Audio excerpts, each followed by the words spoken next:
कि जो सब्जेक्ट्स है वो क्या क्या है, वो क्यों है और उनकी उम्र कितनी, और इंडिया के बाहर ये सब सब्जेक्ट की औकात क्या। इसमें इकोनॉमिक्स सबसे अलग पढ़ रहा था, जहाँ पे हमने ये समझ लिया था कि इकोनॉमिक्स जो वर्ड है, दैट इज ओइकोनोमिया, that is management of household. Okay, it is one type of science, ऐसा हमने समझा था। हमने अब तक natural science and social science इसका डिस्टिंग्विश कवर कर दिया, करेक्ट, जहाँ पे ये समझाया गया कि नेचुरल साइंस में जो भी नियम होते हैं वो सब यूनिवर्सली एक्सेप्टेड है और वो लेबोरेटरी में टेस्टिंग होता है जो एग्जिट होते हैं। सोशल साइंस के जो भी नियम है वो ह्यूमन बिहेवियर का स्टेटमेंट टेंडेंसी है, जनरल बिहेवियर है, वो जनरल स्टेटमेंट है। ओके, उसका कोई लेबोरेटरी टेस्टिंग पॉसिबल नहीं है और इसलिए उसको एब्स्ट्रैक्ट कहा गया। After that in our last session we have discuss कि economics is a science and according to Paul Samuelson it is queen of social science. ये सोशल साइंस की रानी है, ऐसा उसने समझाया। According to Kautilya, Chanakya, it is Arthashastra, जहाँ पे ये समझाया गया कि अर्थशास्त्र का मतलब it is a science of acquiring and managing of wealth, संपत्ति, प्रॉपर्टी, धन, माल, मिलकत, ये सब को जमा करना, अक्वायरिंग, पाना, और बाद में उसको मैनेज करना लाइफ टाइम, कि हम उसको वापस अपने हाथ से खो ना लें। तो अपनी पूरी लाइफ उसी में खत्म हो जाएगी कि माल मिलकत को कमाया और बाद में संभाल के रखा, लाइफ उसी में खत्म। तो according to Kautilya it is Arthashastra. In our last lecture we already started with the topic of definitions of economics, जहाँ पे हमने ये डिस्कस किया था कि Adam Smith, he is classical economist, also called as father of economics. In the year of 1776 he published one book, an inquiry into the nature and causes of wealth of nation. कोई भी country में जितने भी resources है, जो भी साधन संपत्ति है, कुदरत ने हमें दी है, जिसको हम काम पे लगाकर कुछ कमा सकते हैं, अपनी तरक्की पा सकते हैं, तो उसके रीजन, कारण क्या, उसकी इफेक्ट अपने ऊपर क्या। ओके, तो उस बुक में उसने जो डेफिनेशन दिया था it is known as wealth oriented definition. तो Adam Smith is classical economist, मतलब वो आत्माराम तुकाराम भेड़े के जमाने का था, और उसने जो डेफिनेशन दिया उसको हमने नाम दिया वेल्थ ओरिएंटेड डेफिनेशन। उसका पूरा जो फोकस था वो संपत्ति, प्रॉपर्टी, असेट्स, माल मिलकत, धन, पैसा, मनी, उसके ऊपर था कि जितना जिस कंट्री के पास धन ज्यादा, संपत्ति ज्यादा, रिसोर्सेज ज्यादा, उतना वो कंट्री ज्यादा पैसे वाला है। पर ये परफेक्ट डेफिनेशन नहीं हुआ। आई रिपीट कि ये डेफिनेशन नहीं हुआ, इसलिए बाद में प्रोफेसर अल्फ्रेड मार्शल आए, उनको हम बोलेंगे नियो क्लासिकल इकोनॉमिस्ट, मतलब वो थोड़े मॉडर्न जमाने के हुए। अगर एडम स्मिथ अमिताभ बच्चन है तो ये अभिषेक बच्चन निकलेंगे, ओके, जो ऐश्वर्या को लेकर आएंगे। अब यहाँ पर उन्होंने जो डिफाइन किया उसको नाम दिया गया है welfare oriented definition. In my last session also I have mentioned a clear cut definition difference between wealth and welfare. Wealth का मतलब होता है प्रॉपर्टी, संपत्ति, असेट्स, धन, पैसा। वेलफेयर का एक आसान मतलब होता है समृद्धि। एक होता है संपत्ति, एक होता है समृद्धि। In my last session also I have given you one example. अगर मेरे फ्रिज में 1 किलो कैडबरी डेयरी मिल्क पड़ा हो, संपत्ति तो है, अगर डॉक्टर ने बोल दिया कि आपको उसको देखना भी नहीं है, आपको डायबिटीज है, उसको देखो भी मत, तो फिर उस कैडबरी डेयरी मिल्क स्लिप का क्या फायदा। डोंट वरी, मुझे कोई डायबिटीज नहीं है, आप जितना भी चॉकलेट लाओ मैं खाने को तैयार हूँ, डॉक्टर ने बोला है बिंदास खाओ, ओके। लेकिन एक होता है संपत्ति, एक होता है समृद्धि। मैंने एक और एग्जांपल दिया था, अगर मेरे पास आज की तारीख में BMW कार हो, राइट, तो संपत्ति हुई। पर अगर इस सिचुएशन में अगर मैं बाहर हाईवे पे निकालूं, अगर कल के न्यूज़ आपको कुछ पता हो, है ना, कांदीवली हाईवे पे पूरा लैंडस्लाइड होके सब हाईवे पे, अब सोचिए अगर BMW मेरे पास हो तो संपत्ति है, पर ऐसी सिचुएशन समृद्धि नहीं हुई। जगह जगह पे शौचालय बना लिए, सुलभ शौचालय, ओके, दैट इज वेल्थ। लेकिन आज भी अगर लोग उसके अंदर जाके नहीं करें, तो जो भी सुसुम कर रहे हैं उसके पिछवाड़े जाके दीवार पे करें, तो फिर वो वेलफेयर नहीं हुआ। एकदम प्रैक्टिकल एग्जांपल अभी के टाइम पे समझना हो, एट प्रेजेंट कोविड-19 का जो क्रिटिकल सिचुएशन है, देखिए वेल्थ के मामले में अमेरिका अपने से बहुत आगे है। आई टोल्ड यू वंस कि अपने पास जो गोल्ड पड़ा है, सोना, okay, it is just 600 tons, और अमेरिका के पास जो गोल्ड पड़ा है, सोना, इट इज 8000 टन्स। तो फ्रेंड्स वेल्थ ओरिएंटेड अगर मैं देखता हूँ, अगर मैं एडम स्मिथ को सोचता हूँ, तो अमेरिका सुपर कंट्री है, उसमें कोई मना नहीं है। Okay, there is no any confusion about that कि America is super power, it is supreme country, wealth oriented. अब हम आते हैं वेलफेयर ओरिएंटेड। अमेरिका में इतना पैसा होने के बावजूद भी आप कोरोना के केस देखो फ्रेंड्स, 1.25 लाख से ज़्यादा लोग वहाँ पे टपक चुके हैं। तो पैसा होने के बावजूद भी, बेस्ट ट्रीटमेंट होने के बावजूद भी, बेस्ट हॉस्पिटल्स होने के बावजूद भी, वो अभी भी उतना कोरोना से फाइट नहीं कर पा रहे हैं जितना इंडिया के गरीब लोग कर पा रहे हैं। आप धारावी को कंपेयर करो, स्लम एरिया, लोगों के खाने के वादे हैं, फिर भी वहाँ पे कोरोना के केस कम होने लगे हैं, मतलब उनका इम्यूनिटी पावर बढ़ रहा है, they can fight with corona. तो ये जो फर्क है, आई रिपीट, कि संपत्ति, पैसा होना, दैट इज वेल्थ ओरिएंटेड, पर आप अपनी लाइफ को कैसे इंप्रूव कर पा रहे हो, your standard of living should be improve, way of life, जीने का जो तरीका, सलीका होता है, दैट इज इम्पोर्टेंट। आज मैं इस दोनों बात को समझने के लिए एक अलग सा कॉन्सेप्ट क्लियर करूँ। अगर आपके एरिया में चौल सिस्टम में किसी के पास 5 रूम है, 5 खोली है, ओके, तो वेल्थ वाइज 5 रूम बहुत बड़ी बात हो गई, वेरी नाइस। लेकिन अगर बारिश के टाइम पे जमीन में से पानी आता है और छत से भी पानी टपक रहा है, लेकिन बीएमसी के नल में पानी नहीं आ रहा है, तो क्या फायदा? वेलफेयर ओरिएंटेड ये समझा रहा है कि भले आपके पास सिर्फ 1 रूम किचन हो, 2 ही खोली है, छोटा सा जगह है, पर अगर एक प्रॉपर बिल्डिंग है जहां पर बीएमसी के नल से पानी आता है, ना तो जमीन से पानी फूकता है, ना तो छत से गिरता है, तो ये ठीक हुआ, then it is fine, right. अगर आपने 3 इडियट्स मूवी देखा हो, तो उसमें एक सीन है जहां पर वो वायरस जो है वो ऐसे व्हाइट बोर्ड पे रेंचो के पिताजी का पेमेंट सैलरी लिखते हैं, फिर उसमें 0 कट करते जाते हैं, राइट। तो वो वेल्थ की बात हुई। लेकिन जब वो शिमला पहुंचे तो पता चला कि डिग्री के लोचे थे। तो ये जो सोच है, that is the great difference between wealth and welfare. अब इस बात को आज हम थोड़ा और आगे लेकर जाए, तो Adam Smith was classical economist and he has introduced wealth oriented definition. Professor Alfred Marshall was neoclassical economist and he had introduced welfare oriented definition. Today we are introducing most important definition of economics. Friends, मैं ये बोल पाऊँ कि दुनिया के किसी भी कोने में जाए, we should give respect to today's definition.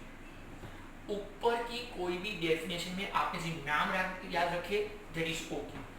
इस डेफिनेशन के हर एक वर्ड का हमें पोस्टमार्टम करना चाहिए, चीरफाड़ करके समझना पड़ेगा, एक एक वर्ड की मारामारी करके। फ्रेंड्स, आज जिस तरीके से हमने प्रेजेंट किया है, ये याद रखने का तरीका है। इस डेफिनेशन का एक भी वर्ड आगे पीछे नहीं होना चाहिए, क्योंकि ये मेरे वर्डिंग्स नहीं है।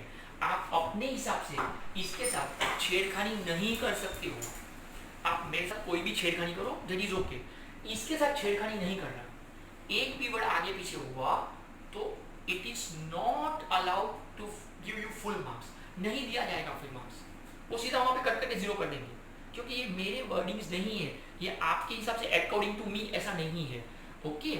इस डेफिनेशन को नाम दिया गया है scarcity oriented definition. Friends, Robbins का जो डेफिनेशन है, it is known as scarcity oriented definition. What now is scarcity? Scarcity का एक सबसे आसान हिंदी मतलब निकलता है कमी। कमी ना नहीं, अरे कमी, प्योर शुद्ध हिंदी है अछत, कोई चीज कम पड़ना, दैट इज स्कैरसिटी। हमें कोई चीज कम पड़ती है, दैट इज स्कैरसिटी। फ्रेंड्स, ये रॉबिन्स की सोच बहुत जबरदस्त है। प्रकृति के हिसाब से एज ए ह्यूमन बीइंग अपना जो नेचर है ना, अपने को हर चीज कम ही पड़ती है। आप कभी भी सोचिए, हर चीज कम पड़ती है।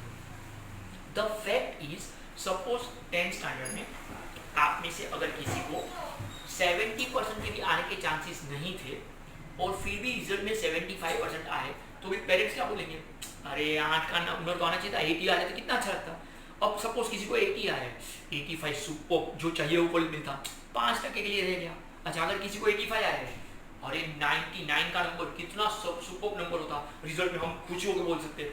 अगर किसी को 90 आए, अरे स्कूल में फर्स्ट 94 था, 94 लाना चाहिए था, मतलब हम कितना भी लाए, they are not satisfied with our results. ये अपने सबके साथ होता है friends, I am sure for this, ये अपने सबके साथ होता है। आप ऊपर से नीचे भी गिर जाओ, कुछ भी करो किसी के भी लिए, दे आर नॉट सेटिस्फाइड। हर चीज, हर किसी को यहाँ पर कम ही पड़ती है, एनी हाउ हर चीज कम पड़ती है। आप कुछ भी कर लो, दैट इज स्कैरसिटी। फ्रेंड्स, आप किसी को शेयर नहीं करना, मैं आपके साथ शेयर करूँ, ओके? ये मेरी पर्सनल बात है, एज अ फ्रेंड शेयर कर रहा हूँ। मैं अपने स्टूडेंट्स को ऑलवेज फ्रेंड मानूँ, हाँ, एज अ फ्रेंड शेयर कर रहा हूँ। बहुत सालों पहले की ये बात है, मैं जब I think so I was in SY BCom और मैं कॉलेज से आ रहा था और चॉइस जब मैं छोटी सी खोली में रहता था और मेरी मम्मी और मेरी मौसी दोनों बातें कर रहे थे। तो उस वक्त मेरी मम्मी को नहीं पता था मैं आ चुका हूँ, बाहर खड़ा हूँ चॉइस में था। तो मम्मी ने मौसी को कहा कि मेरा ये जो छोटा बेटा है ना प्रशांत, ये कभी महीने का 1000 रुपया भी कमाए ना तो मैं खुश हो जाऊँ। मतलब मेरी मम्मी के हिसाब से मैं इतना नालायक कि मैं महीने के 1000 कमाने को लायक नहीं हूँ। और मैंने ये सुन लिया। उस दिन मम्मी को कुछ नहीं कहा कि मैंने सुन लिया है, मम्मी को पता ही था कि मैंने सुना है। मैं अंदर से बहुत हर्ट हुआ, लेकिन मैंने सोचा कि जिस दिन मैं अच्छी कमाई कर लूँगा ना, उस दिन मम्मी के हाथ में जब पैसे रखूंगा ना, और मम्मी जब बोलेगी कि नहीं मैंने तो सोचा था तू 1000 भी नहीं कमा सकता है और तू अच्छा कमाने लगा, तो आई बिकम हैप्पी। उस दिन मम्मी का फेस देख के मैं खुश हो जाऊँ, ऐसा मैंने सोचा था। फ्रेंड्स, आफ्टर सम 2-3 years जब 5000 कमाया महीने का, और वो पहला पगार 5000 जो आया, और जब घर पे मम्मी के हाथ में दिया कि mummy my first salary 5000 income महीने का, मुझे लगा मम्मी बहुत खुश हो जाएगी, मस्त रिएक्शन देगी। बिलीव मी, एकदम ठंडा सा रिएक्शन था। वहां पे मंदिर के पास रख दिया। मैंने कहा 5000 मेरा महीने का कमाई, हाँ ठीक है ना, उसमें क्या है, इधर मंदिर के पास रख दे, बस बात खत्म। मैंने कहा मम्मी तुझे खुश है, अभी आज 5000 में क्या होता है, थोड़ी घर चलता है। मतलब समझ में आ गया कि 5000 कम पड़ रहा है, राइट? फ्रेंड्स, कुछ वक्त के बाद जब 10,000 तक कमाने लगा और घर पे आके 10,000 दिए, तो मम्मी बोलती है महीने का 15,000 तो कम से कम कमाना पड़ता है, तब जाके घर का खर्चा निकलता है। चलो समझ में आ गई बात कि 10,000 भी कम पड़ रहा है। जब 15,000 कमाने लगा तो तब तक मम्मी बोलती है अब तो 25,000 में घर का खर्चा होता है। अपने को बात समझ में आ गई कि मेरा इकोनॉमिक्स एकदम राइट है। मैं कितना भी कर लूँ, आज की तारीख में अगर मैं 70,000 कमा के भी घर पे मम्मी को दे दूँ तो मम्मी बोलेगी कि घर का खर्चा ना भी आ जाए। मतलब कुछ भी कर लो, we can not satisfy, it is scarcity. अपने को हर चीज कम ही पड़ेगी, अपने को हर चीज कम पड़ती है। अगर आपको लास्ट सेशन का एक एग्जांपल याद हो कि 7th में वो बच्ची थी, पापा ने जीन्स ला के दिया तो बोलती है उसके ऊपर टॉप या टी शर्ट चाहिए, वो आ गया तो बेल्ट चाहिए, वो आ गया तो नीचे सैंडल अलग चाहिए, वो आ गया तो हेयर पिन बॉबी पिन चाहिए।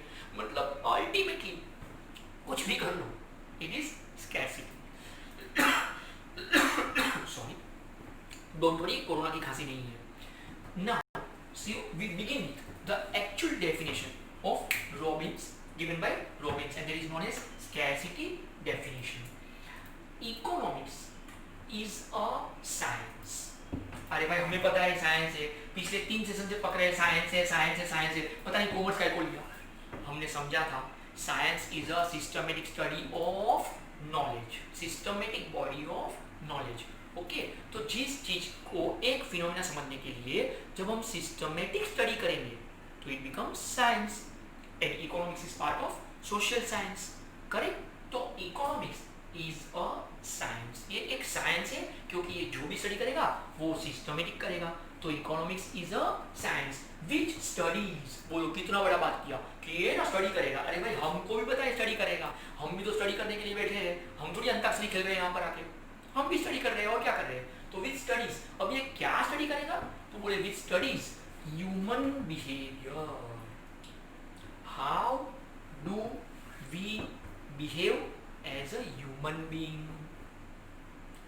बहुत अच्छे से समझना हो तो economics strictly study only about human behaviour as a human being, in which situation how do you behave, कौन सी परिस्थिति में आप अपने नेचर के हिसाब से कैसे डील करते हो, how you face that situation, that is human behaviour. अगर एक इंसान ने कुत्ते को रोटी डाला तो कुत्ते का रिएक्शन क्या है, डजंट मैटर। अपना बिहेवियर क्या था कुत्ते को रोटी डालते वक्त, human behaviour, that is more important. कुत्ते ने खुन्नस निकाल के देखा वो क्या, वो इंपॉर्टेंट नहीं है। अपना behaviour, how do we behave, that is important. उस चीज को हम स्टडी करने को बैठे हैं। Yes, so economics is a science which studies human behaviour as a relationship. अब यहां से पूरी सोच चेंज हो जाती है, human behaviour as a relationship. अब ये वो रिलेशनशिप नहीं जो हम सोच के बैठे हो, इसका रिलेशन है, उसका लफड़ा है, उसका अफेयर है, मुंबईया लैंग्वेज लफड़ा अफेयर, ओके ना। As a relationship, boyfriend girlfriend का एक दूसरे के साथ क्या बिहेवियर, वो रिलेशनशिप नहीं समझना है। जहां पे कोई पैसों की बात आ जाए, as a relationship between ants and scarce means, this is the center tagline of this definition, ants and scarce means। यहाँ पे ends का मतलब the end नहीं है, ब्रेकअप हो गया, रिलेशन ब्रेकअप, नहीं। यहाँ पे ends का मतलब है wants, इच्छाएं। देखिए क्या होता है, अगर हम wants वर्ड यूज करेंगे ना तो वो तो सिंपल इंग्लिश हो गया ना, वो तो बच्चे को समझ में आ गया। इसकी अपनी होशियारी मारने के लिए रोमिन से अरे एकदम स्टाइल में ends लिखा, ends। इंग्लिश के हिसाब से ends का एक मतलब होता है इच्छा है, wants, और ये कोई एक इच्छा नहीं है, इसलिए ends प्लूरल है, इच्छाएं। Relationship between ends and scarce means, यहाँ पे मीन्स का मतलब होता है रिसोर्सेस, साधन, the way from which we can get something, वो साधन जहां से हम कुछ पा सकते हैं। And they are scarce in nature, scarce वो हमेशा कम पड़ेंगे, वो हमेशा ही कम पड़ेंगे। एंड स्केर्स मीन्स इच्छाएं बहुत सारी है, और वो इच्छाओं को पूरे करने के लिए जो साधन हमारे पास होते हैं, जो रिसोर्सेज अवेलेबल होते हैं, वो हमेशा कम होते हैं। और ये दोनों के बीच का जो रिलेशनशिप है कि अपनी इच्छाएं बहुत सारी है और उसमें इच्छाएं पूरी करने के लिए जब हम एक एक रिसोर्स हम सिलेक्ट करें तो वो हमेशा कम पड़ेंगे। तो as a relationship between ends and scarce means which have alternative uses, alternative options, uses इस्तेमाल करना, जो भी साधन आपके पास है उसके इस्तेमाल के तरीके भी अलग अलग होते हैं, ऑप्शन मिलते हैं हमें उसमें, देयर इज ऑल्टरनेटिव यूजेस। अब मैं एक एक वर्ड को चीरफाड़ करने की ट्राई करूँ, तो अब तक जो भी मैंने बोला ना वो तो उसने लिखा हुआ बोल दिया, राइट। याद रखने का तरीका दे दिया कि देखो याद कैसे रखेंगे, अगर पूरा डेफिनेशन ऐसा 3-3, 4-4 वर्ड में डिवाइड कर दिया तो इकोनॉमिक्स इज अ साइंस, ये साइंस समझ में आ गया। क्या करेगा, बोले विच स्टडीज, स्टडी करेगा किसके बारे में, बोले ह्यूमन बिहेवियर, इंसानों के बिहेवियर के बारे में स्टडी करेगा। ओके, कैसे स्टडी करेगा, human behaviour as a relationship. अच्छा, ये रिलेशन किसके बीच में, boyfriend girlfriend, no no no no no, relationship between ends and scarce means, इच्छाएं और उसे पूरे करने के जो साधन है जो कम पड़ते हैं, इन दोनों के बीच में क्या रिलेशन है, उसका अपने बिहेवियर पे क्या असर है, और वो जो साधन है वो कैसे है, विच हैव ऑल्टरनेटिव यूजेस। एग्जाम्पल एक बार दिया था, याद करो लास्ट सेशन में। तो एक पिताजी को 4 बेटियां थी, एक को पापा जी का ऑपरेशन करना था, एक को म्यूजिक क्लास ज्वाइन करने थे, एक को पिकनिक जाना था, एक को ट्यूशन का फीस देना था, स्कूल का फीस देना था। पिताजी के पास सिर्फ 2000 रुपये एक्स्ट्रा पड़े थे सैलरी कट करने के बाद। अब 2000 रुपये है, वो स्कैर्स मीन्स कम साधन है, 2000 रुपये ही है, राइट। विच है वो ऑल्टरनेटिव यूजेस, 4 में से कोई भी एक इच्छा पूरी हो पाएगी, पर इच्छा हो तो पूरे फैमिली का देखो तो 4 इच्छाएं थी, तो उसमें से कोई एक को सिलेक्ट करके आप एक इच्छा पूरी कर रहे हो। तो पिताजी के सामने ऐसी सिचुएशन रोज आएगी, हर महीने आएगी, बिल्कुल हाँ। अपने पेरेंट्स के सामने भी ये प्रॉब्लम आते हैं जो शायद हमें पता हो, शायद नहीं भी पता हो, ये बिल्कुल पॉसिबल है। आपके साथ भी ये कभी कभी होता हो, बिल्कुल पॉसिबल है कि अगर कोई स्कूल में सेंड ऑफ फेयरवेल था, मम्मी ने 500 रुपये दिए थे, राइट। अब 500 रुपये वो स्कैर्स मीन्स हुआ, जो भी एंजॉय करना है इसी 500 में एंजॉय करना है।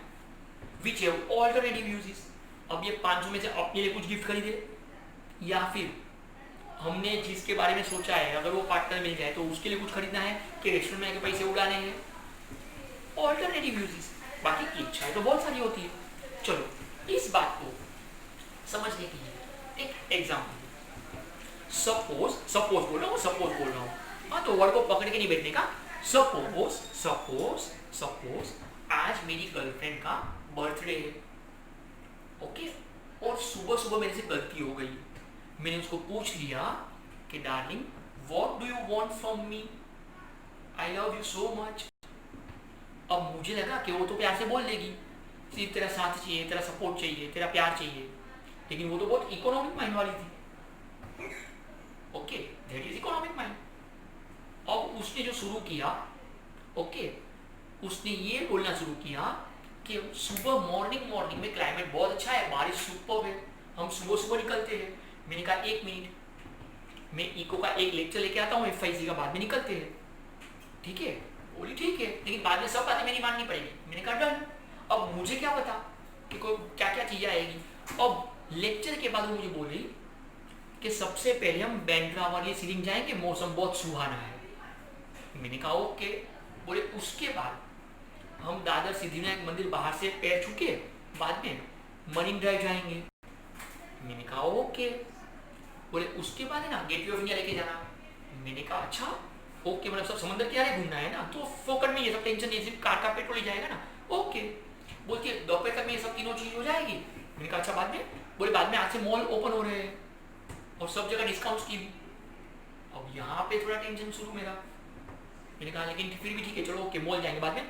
बोले कम से कम 50,000 का शॉपिंग करना है, मेरे को एक मस्त डायमंड ज्वेलरी का एक छोटा सा पतला सा नेकलेस भी चाहिए मेरे लिए।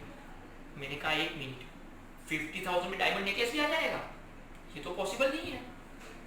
नहीं लेकिन हम ट्राई तो कर सकते, डिस्काउंट ऑफर ये वो, और बाद में मेरे को अच्छे से मस्त डिनर करना है। मैंने कहा लेकिन रेस्टोरेंट सब बंद है। मैं खुश हो गया, चलो मेरा पैसा बचेगा। बोली नहीं घर पे तो लेके आने को चाहे ना, तो जोमेटो से मंगाएंगे, स्विगी से मंगाएंगे, और क्या क्या बोली इटालियन चाइनीज ये सब चाहिए, अलग अलग 15-20 डिश मंगाएंगे। मैंने कहा अप्रोक्सीमेट सब मिला के ये खर्चा कितना अप्रोक्सीमेट? बोले 75,000 1 लाख। मैंने कहा आई हैव 2,000 रुपीज, मेरे पास टोटल 2,000 रुपये है। नाउ सी कैश मीन्स मेरे पास 2,000 रुपये है, ओके। रिसोर्सेस है ना, 2,000 रुपये है, पर वो कम ही पड़ेंगे। वो तो अगर मैं 1 लाख रुपये भी लेकर निकलूँ तो वो तो कम ही पड़ने वाले हैं। वो एक डायमंड नेकलेस चुनेगी ना, वो भी 1,000 के ऊपर का निकलेगा, तो बात तो वहीं पे खत्म, राइट। तो कैश मीन्स 2,000 रुपये है। विच हैव ऑल्टरनेटिव यूजेस, क्योंकि उसकी जो इच्छाओं का लिस्ट है वो तो हमने सुन लिया। एंड बैंड्रा वाली सीलिंग से घूमते हुए, जुहू बीच से, मरीन ड्राइव से, गेटवे ऑफ इंडिया से घूमते हुए मॉल जाना है, ये करना है, वो करना है। My goodness, correct. मेरी पूरी अब तक की लाइफ में जितनी इच्छाएं पूरी नहीं हुई होगी वो सब उसको आज पूरा करना है 1 दिन में। क्योंकि सुबह सुबह मैंने पूछ लिया ना, what do you want from me, want बोल तेरी क्या इच्छा है, तो भूख तो काय को पूछा, नहीं पूछना चाहिए था मुझे, राइट। अब 2000 रुपये जो है स्कैर्स मीन्स उनकी इच्छा तो बहुत सारी है, चलो ठीक है, मैक्सिमम क्या होगा, ब्रेकअप हो जाएगा और क्या होगा, पर रुपए तो 2000 ही है। तो उनकी जो इच्छा की लंबी लिस्ट है वो हमने सुन ली, लेकिन इस 2000 रुपये में मैं कुछ इच्छाएं तो पूरी कर सकता हूँ। मैंने कहा ठीक है, कोई प्रॉब्लम नहीं है, राइट। 1000 रुपीज का पेट्रोल भराओ, बैंड्रा वाली सीलिंग लेकर जाओ, वहां से मरीन ड्राइव भी लेकर जाओ, मौसम सुहाना है, कोई दिक्कत नहीं है, गेटवे ऑफ इंडिया भी लेकर जाओ, दूर से समंदर दिखाओ, बाजू प्यार से बैठ के बोल दूंगा कि I love you so much, बस ये माहौल, तो और कहीं जाने की जरूरत ही कहाँ है। वहीं पे गरम गरम कॉफी पिलाओ, भले 5 कप कॉफी पी ले, भजी पाव खिला दो, राइट।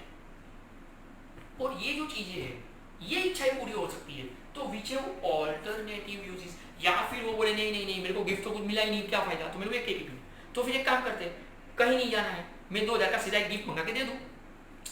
2000 रुपये में या गिफ्ट आ पाएगी छोटी सी मेरी तरफ से, या मैं तुझे घुमाने के लिए खर्च चाहूँ, 1000 रुपीज पेट्रोल का खर्च करूँ, 1000 रुपीज खिलाने पिलाने का खर्च करूँ, या फिर एक ऑप्शन है, ओके ये 2000 रुपीज मैं दे दूं, तेरे को जो करना है कर आज के दिन, बात खत्म। Alternative uses. या फिर एक काम करते हैं, रात को 2000 का डिनर मंगाते हैं, जो भी कुछ खाना हो, कैंडल लाइट डिनर करते हैं घर पे। या फिर एक काम करते हैं, ये 2000 रुपये अभी सेविंग्स में डाल देते हैं, बाद में कभी कुछ देखेंगे। विच हैव ऑल्टरनेटिव यूजेस, तो उनकी इच्छाएं बहुत सारी है। And scarce means which have alternative uses. ये 2000 रुपये स्कैर्स मीन्स है, उनकी इच्छाएं तो बैंड्रा वाली सेविंग से शुरू होकर बहुत नेकलेस तक पहुंच चुकी है, डिनर तक पहुंच चुकी है। अब ये जो एंड्स है, मेरे पास जो स्कैर्स मीन्स है, दोनों के बीच में ऑल्टरनेटिव यूज का इस्तेमाल करके मैं अपने रिलेशन को संभालूं और उस ट्रांजेक्शन को फुलफिल करूं। ये मुझे कौन सिखाए, बोले इकोनॉमिक्स सिखा है। ऐसा किसने बोला, रॉबिन्स ने बोला। And that is why this definition is known as scarcity oriented definition. So finally once again, okay, Robbins ने क्या पकाया अपने को, इकोनॉमिक्स इज अ साइंस। क्या है इकोनॉमिक्स, बोले साइंस है। ये क्या करता है, बोले विच स्टडीज। अच्छा क्या स्टडी करेगा, बोले ह्यूमन बिहेवियर। अच्छा ह्यूमन बिहेवियर कैसे स्टडी करेगा, बोले एज अ रिलेशनशिप। अच्छा रिलेशनशिप किसके बीच में, बोले between ends and scarce means. ये कैसे है scarce means, which have alternative uses. अब ये जो छोटा सा जो डेफिनेशन है फ्रेंड्स, उसमें से 4 बड़े पॉइंट्स बाहर निकल रहे हैं, विच आर नोन एज की पॉइंट्स। एक रिक्वेस्ट करूँ यहाँ पर फ्रेंड्स, ये जो की पॉइंट्स है ना, अगर आप इसको रट्टा मार सकते हो वेल एंड गुड, नहीं रट्टा मार सकते हो you can change this words, क्योंकि अब ये डेफिनेशन नहीं है तो आप अपने हिसाब से वर्डिंग्स आगे पीछे बिल्कुल कर सकते हो। हाँ डेफिनेशन में वर्डिंग आगे पीछे नहीं करेंगे, इसमें हम बिल्कुल वर्डिंग आगे पीछे कर सकते हैं। अब मैं सच बताऊं तो ये आंसर को बड़ा करने का एक तरीका है, चीटिंग है, चीटिंग। एक डेफिनेशन लिखना है, उन्होंने अगर 2 मार्क के लिए पूछा है, सिर्फ डिफाइन करके आओगे ना तो वो लोग 2 मार्क देते नहीं है। तो क्या करने का, बोले घुमा फिरा के बात को खींचने का, इसको बोलते हैं PFT, प्रशांत सर का फालतू टेक्निक। प्रशांत सर बोले तो कौन, अरे मैं ही चोर कौन, प्रशांत सर का फालतू टेक्निक नहीं, इसका फुल फॉर्म होता है पेपर फिलिंग टेक्निक। कुछ भी करके पेपर को भरने का कैसा, एक का एक बार घुमाने का कैसा, that is known as paper filling technique. मैं आपको बताऊं हमने कितने प्यार से चुना लगाया है। ऊपर जो कुछ एक्सप्लेन हुआ उसी को अब सिंपल सेंटेंस में लिख दिया। ऊपर में से 4 चीजें समझ में आती है और उसको हेड दे दिया की पॉइंट्स। और हमने ऐसा किया, ऐसा नहीं है, ऐसा हर किसी को करना है। फर्स्ट थिंग इज वॉन्ट्स, जिसको उन्होंने एंड्स बोला था। वॉन्ट्स आर अनलिमिटेड, डेफिनेशन ने एक बात अच्छे से समझा दी है, अपनी इच्छाओं का कोई अंत नहीं है। In my last session also I have told you this thing कि satisfaction of one want itself creates another want। एक इच्छा पूरी होते ही तुरंत दूसरी इच्छा जन्म लेती है।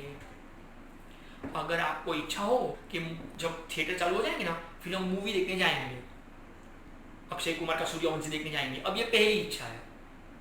जिस दिन टिकट बुक कर लिया, थिएटर ओपन हो गए और जाओगे, मैं ये नए कपड़े पहनूं, ये वाले और इनके साथ देखने जाऊँ, मतलब देखो दूसरी तीसरी इच्छा स्टार्ट। अगर वहाँ पहुँच गए सब बराबर है तो अभी पॉपकॉर्न या थम्स अप, डिपेंड्स क्या मूड है, और स्केर्स मीन्स रिसोर्स कितने हैं, कितना पैसा लेकर गए हो। पर एक इच्छा पूरी होते ही इट क्रिएट्स अनदर वन। तो वांट्स आर अनलिमिटेड, इच्छाओं का कोई अंत नहीं है। अभी तक एक इच्छा थी कि 10th पास हो जाए ना, फिर हम कॉलेज जाएंगे। अभी जैसे कॉलेज में एडमिशन होगा और कॉलेज जब ओपन हो जाएंगे, फिर देखो क्या होता है, अब कपड़े नहीं चाहिए, जूते नहीं चाहिए, अब तो सेलफोन भी नया चाहिए, ये तो पुराना हो गया। अच्छा, अब एक सेलफोन नया चाहिए, वो इच्छा अगर पूरी कर भी दी डैडी ने, ओके चलो किसी के पापा ने दे दिया, चलो अच्छे पर्सन आए, चलो सेलफोन दे देते, ठीक है।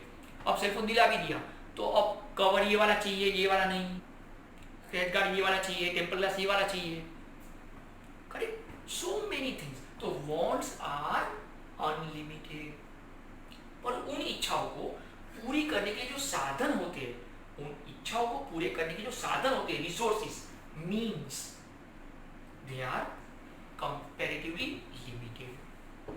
साधन हमेशा लिमिटेड होंगे और इच्छाएं हमेशा अनलिमिटेड होगी, और इन्हीं दोनों की मारामारी जो है ना फ्रेंड्स, इसी में ह्यूमन बिहेवियर अपना टाइम निकाल देता है। And that is the concept of economics. तो wants are unlimited and means are limited. इच्छाएं अनंत है और उसे पूरी करने के साधन लिमिटेड है। अच्छा, इच्छाओं का एक और गुण होता है, wants are gradable on the basis of priorities. Priorities, पहला कौन, फर्स्ट प्रायोरिटी किसको, wants are gradable on the basis of priorities. जैसे हमने एक एग्जांपल दिया कि पिताजी के हिसाब से वो चौथी पहली बेटी जो थी जिसको कपासी का ऑपरेशन, वो प्रायोरिटी हो गई। स्कूल वाले को रिक्वेस्ट कर सकते हैं कि भाई 1 महीने बाद फीस एडजस्ट करेंगे, राइट। म्यूजिक क्लास वाले को बोल दिया 2 महीने बाद सोचेंगे, पिकनिक वाले को बोल दिया अगले साल जाना। तो it is on the basis of priorities. You can grade them, grade 1, grade 2, grade 3, के पहले ये, बाद में ये, बाद में ये, बाद में ये, राइट। एक सिंपल सा लॉजिक है, अगर आपको अच्छी कॉलेज में एडमिशन मिल रहा है, ठीक है, लिमिटेड फीस है, पैसे है, तो पहले फीस पे करना है। प्रायोरिटी क्या आएगी, पहले फीस पे करना है। फीस पे करने के बाद अगर पैसे ठीक ठाक से बचे हैं तो कपड़े सोचेंगे। थोड़ा सोचो, अगर 15,000 का सेलफोन लेकर जा रहे हो कॉलेज में, राइट, लेकिन टी शर्ट के हाल ऐसे है कि वो 50 रुपये वाला पहना है, देख के भी समझेगा तो थोड़ी अच्छा लगेगा। 15,000 का मोबाइल तो इंपॉर्टेंट नहीं है फिर, है, क्योंकि वो तो कॉलेज में ऐसे भी बंद रखना है। तो क्या पहना वो इंपॉर्टेंट। तो फिर प्रायोरिटी बेस पे फीस प्रायोरिटी हुआ, बाद में कपड़े पे बात जाएगी, बाद में जूते पे बात जाएगी, करेक्ट, बाद में सेल फोन पे बात जाए, और उसमें बाद में फिर कवर कौन सा ना, टेम्पल ग्लास ना, स्केच कार्ड ना, ये ना वो ना वो, जो भी सोचते हैं फिर हम, करेक्ट। तो ये जो चीजें है, तो वांट्स आर ग्रेडेबल, उसको नंबर देना पड़ेगा 1 2 3 4, पहले क्या, बाद में क्या, बाद में क्या, उसके बाद क्या, on the basis of priority, कि पहले जरूरत किस चीज की है। डियर फ्रेंड्स, आपको यहाँ पे इन्होंने इस वर्ड को इंट्रोड्यूस नहीं किया है जो मैं अब बोल रहा हूँ। It is known as problem of choice. Life में अगर तरक्की चाहते हो ना फ्रेंड्स, तो इस कॉन्सेप्ट को पकड़ के रखो, प्रॉब्लम ऑफ चॉइस। आपकी चॉइस डज मैटर। कोई भी चीज कितनी महंगी है doesn't matter, your choice is very important. आपकी जो चॉइस है वो डिसेंट होनी चाहिए, वो इंपॉर्टेंट है। एक सिंपल सा मतलब समझाऊं, अगर आज सपोज मैं यहाँ पर 2,000 रुपये का शर्ट पहन के आ रहा हूँ, एक एग्जाम्पल, नहीं है 2,000 का, डोंट वरी, पर अगर 2,000 का शर्ट पहनकर आया हूँ, ओके, और यहाँ पे लिखा है hi I am sexy, now just think 2000 का शर्ट है और उसमें झड़ी से लिखा हुआ है हाय आई एम सेक्सी। अब आप घर पे बैठे हो, आपके पेरेंट्स कैमरे में शायद देख रहे हो, क्या सोचेंगे? सर के शर्ट पे लिखा है hi I am sexy, oh my god. अब यहाँ पे 2000 का शर्ट इंपॉर्टेंट नहीं है, ये शर्ट भले ही 700 रुपए का हो, but it should be sober, तो your choice should be decent. ये फर्क आता है, करेक्ट? अगर शर्ट पे लिखा है हाय आई एम सेक्सी, तो आप में से कुछ के पेरेंट्स, तो अगर कोई लड़की है तो उसके पिताजी वहीं पे बोल देंगे बेटा सभी लेक्चर बैठना, इनका लेक्चर नहीं बैठना, अपने को नहीं पढ़ेंगे वो चलेगा, करेक्ट? तो wants are gradable on the basis of priority, और प्रायोरिटी में एक प्रॉब्लम है ना, प्रॉब्लम ऑफ चॉइस, कि आपकी चॉइस कहाँ पे जा रही है, उसमें पहला क्या, दूसरा क्या, तीसरा क्या, okay? And last one is, and that is means have alternative uses, means have alternative uses।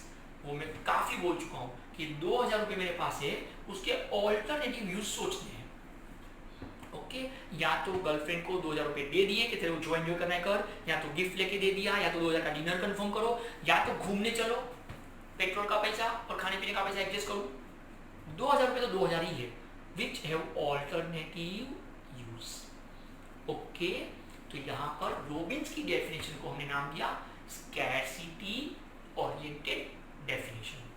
Friends, इसको रट्टा मारे बगैर आपके पास कोई ऑप्शन डेफिनेशन के लिए नहीं था। अगर आप इस तरीके से लिखकर उसको याद करने की ट्राई करोगे ना, तो अब भी याद हो ही जाएगा, डजंट मैटर, राइट? तो ये हमने टॉपिक कवर किया डेफिनेशंस ऑफ इकोनॉमिक्स। अब मैं इससे आगे एक छोटा सा कॉन्सेप्ट शुरू कर रहा हूँ, ब्रांचेस ऑफ इकोनॉमिक्स। मान लो कि इकोनॉमिक्स एक पेड़ है, तो अब उसकी डालियां, शाखाएं, ओके, डोंट वरी, ऐसा कुछ ज्यादा टेंशन लेने जैसा नहीं है। There are two branches of economics, one is micro economics and another is macro economics. ऐसा मान लेते हैं कि इकोनॉमिक्स के दो बच्चे हैं, पहले बच्चे का नाम है माइक्रो इकोनॉमिक्स और दूसरे बच्चे का नाम है macro economics. So now we are on the topic of meaning of microeconomics. Meaning of microeconomics. अब ये जो मीनिंग है ना, माइक्रो इकोनॉमिक्स का जो मीनिंग है, फ्रेंड्स, पूरा इकोनॉमिक्स दुनिया भर में दो हिस्सों में बटा हुआ है, दुनिया भर में। आप दुनिया के किसी भी कोने में चले जाओ, ओके, मैंने बार बार कहा है, no one can deny, no one can say कि हम आपके इस इकोनॉमिक्स को नहीं मानते हैं, हम आपके इस इकोनॉमिक्स को से इस बिजनेस से जुड़ी हुई हो, जिससे मुझे कोई फर्क पड़ता हो। तो it is individual forms, particular commodity नहीं है।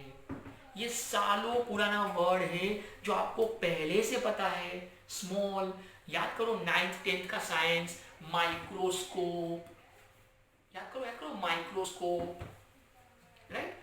कुछ समझाओ तो साइंस की लेबोरेटरी में कभी गलती से गए हो तो पता नहीं वो टीचर क्या पकाते रहती थी, है ना? फिर वो कांच का एक स्लाइड लेने का, उसमें स्पाइरोगायरा, म्यूकर, अमीबा, है ना, वो कांच के स्लाइड पे पानी का ड्रॉप डालने का, फिर उसको एडजस्ट करके वो उसमें घुसड़ के देखते रहते हैं कि इसका सेंटर किधर है। अरे खुद का सेंटर समझता नहीं है और अमीबा का सेंटर ढूंढते थे, फिर चिल्लाते थे मिस कुछ दिखता नहीं है, टीचर कुछ दिखता नहीं है। अरे किधर से दिखेगा, स्लाइड उल्टा कर दिया है, बेचारा अमीबा नीचे गिर गया है। अच्छा हुआ साइंस लाइन नहीं लिया है, बी हैप्पी विद कॉमर्स, ऐसे भी कुछ समझ तो था नहीं। पर उसमें चीज क्या समझनी थी, माइक्रोस्कोप। जो अमीबा, जो वायरस, अब ये का कोरोना वायरस, जो इन आंखों से कभी दिखता भी नहीं है, राइट? लेकिन अगर उसको माइक्रोस्कोप में डाल दिया तो वो इतना बड़ा होकर दिखेगा, उसकी टांग किधर है ना, उसकी जीभ किधर है, वो भी दिखाई दे अंदर फिर, है ना? तो जो छोटे छोटे पार्टिकल जो इन आंखों से ना दिखे, माइक्रोस्कोप बड़ा करके दिखाए। Same thing with micro economics, business से जुड़ी हुई, कमाई से जुड़ी हुई, सक्सेस से जुड़ी हुई वो छोटी छोटी बारीकियां जो नॉर्मल लोगों को ना समझ में आए, उसको हम डिटेल में समझ के अपना लेते हैं। यही खूबी है, और इसलिए मैंने एक बार कहा था कि why we need the subject of economics, this is the backbone, ये पिलर है अपने लिए, this is the backbone of human behaviour to live a rich social life. समाज में पैसों के साथ, स्टेटस के साथ कैसे जीना है, कैसे कमाना है। देखो कमाना चोर भी कमा लेता है, कमाई अलग बात है, पाकिट मार दिया चोर ने कमा लिया, पकड़ा गया, बाद में क्या, इज्जत गई। तो विथ रिच सोशल लाइफ, समाज में कैसे जी रहे हो कमा के, वो भी तो इंपॉर्टेंट है। तो उन छोटी छोटी बारीकियों को समझना, right. That is the word micro was derived from the Greek word micros which means small। अब ये क्या स्टडी करेगा, माइक्रो इकोनॉमिक्स क्या स्टडी करेगा, तो बोले micro economics studies about the behaviour of individual units like individual firms, particular commodities etcetera. Friends, हम हर उस छोटी छोटी चीज को समझेंगे जो अपनी कमाई से कनेक्टेड है, जुड़ी हुई हो, अपने लाइफ से जुड़ी हुई हो। एक एक चीज को समझेंगे, एक एक चीज को। Individual units such as individual firms. कोई एक बिजनेस फर्म, एक छोटा सा एग्जांपल, अभी आपने यहाँ पे क्लासेस में एडमिशन FIGC के लिए लिया है, FIGC के लिए आपने क्लासेस में एडमिशन लिया है, राइट। तो यहाँ पे एडमिशन लेने से पहले, अभी आपने ये लिया है, कैंसिल नहीं करना, हाँ, पर यहाँ पे एडमिशन लेने से पहले नॉर्मली अगर मैं आपकी जगह होता तो क्या क्या पंचायती करता पता है, मुझे तो गांव भर की पंचायती है, तो मैं ये देखता कि इस क्लासेस में क्लासरूम कितने हैं, इसकी ब्रांच कहाँ कहाँ पर है, एक बैच में स्टूडेंट्स कितने होते हैं, इनकी फीस क्या है, प्रोफेसर कौन से हैं, इनका रिजल्ट क्या आता है, मार्केट में इनका गुडविल, इनके नाम का इफेक्ट क्या है, करेक्ट, राइट। अच्छा, इनकी कंपटीशन में और कौन कौन है, उनका मार्केट में फीस क्या है, उनका रिजल्ट क्या आता है, हर चीज की पंचायती। तो इट इज इंडिविजुअल फर्म। जिस बिजनेस फर्म से हमें कनेक्ट होना हो, उससे जुड़ी हुई हर बात। अगर मैं इस क्लासेस को एज अ प्रोफेसर